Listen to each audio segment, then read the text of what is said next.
Bonjour à tous, ici Aurore de Prayana Yoga, bienvenue dans cette nouvelle capsule vidéo. Aujourd'hui, je vous parle du Sankalpa et de comment vous aider à choisir votre Sankalpa grâce aux 6 P du Sankalpa. Le Sankalpa, c'est une résolution personnelle que l'on utilise lors de pratiques de Yoga Nidra. Donc le Yoga Nidra est une pratique, un sommeil, une hypnose yogique, si je peux dire, le yoga du sommeil. Donc on utilise le Sankalpa durant la pratique du Yoga Nidra, mais on peut isoler le Sankalpa de notre pratique de Yoga Nidra et répéter cette résolution personnelle n'importe quand, à voix haute, à voix basse.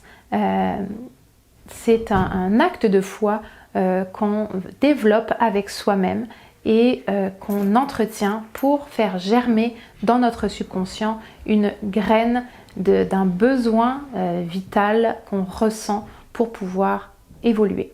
Donc le premier P de Sankalpa est le P de présent. Votre phrase de résolution personnelle doit être axée dans le présent. Ça ne peut pas être une phrase « je veux être » ou « je voudrais ceci » ou « j'aimerais » ou plus tard. Non, non, c'est vraiment dans le présent. Je suis ou j'ai. Je suis dans l'abondance plutôt que je veux être riche. Voilà. Le deuxième P du Sankalpa, c'est le P de petit. On doit garder une phrase courte. On ne veut pas des lignes à rallonge, des mots à rallonge. On veut garder quelque chose de court pour que ce soit simple à retenir, pour que ce soit simple à prononcer, pour qu'on ne se trompe pas dans notre phrase et pour que ça soit fluide à chaque fois qu'on ait besoin de prononcer notre phrase. Le troisième P du Sankalpa est le P de positif.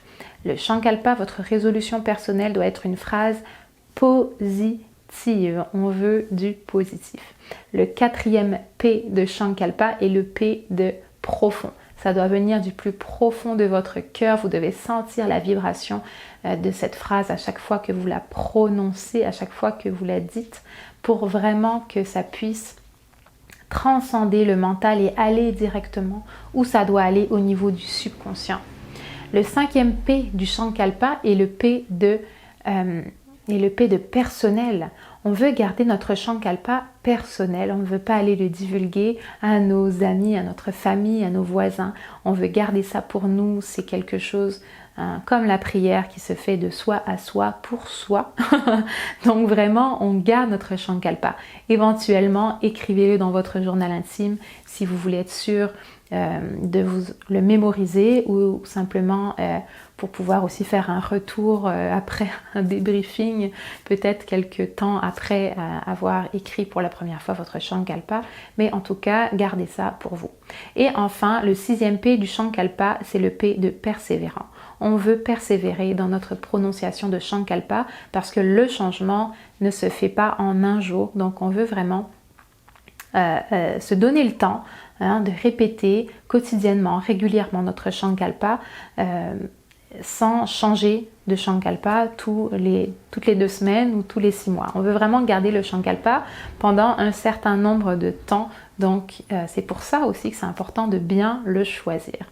Et pour terminer sur cette vidéo par rapport au Sankalpa, eh bien avec tout ce que je viens de vous dire, il faut que ça soit profond, il faut que ça soit positif, il faut persévérer, mais il faut aussi surtout ne pas avoir d'attente face à ce Sankalpa, puisque sinon, possiblement des déceptions, possiblement aussi que vous passerez à côté de vraiment de l'évolution tant espérée, tant attendue que vous aurez souhaité au travers ce Sankalpa. Donc n'ayez pas d'attente, soyez dans un certain détachement face à votre Sankalpa, tout en le prononçant à chaque fois vraiment du plus profond de votre cœur, pour que laisser libre cours finalement à la magie de la vie, à la magie de cette résolution personnelle et lui laisser son plein potentiel de pouvoir d'agir sur vous pour pouvoir observer des changements avec un œil objectif sans manquer des bouts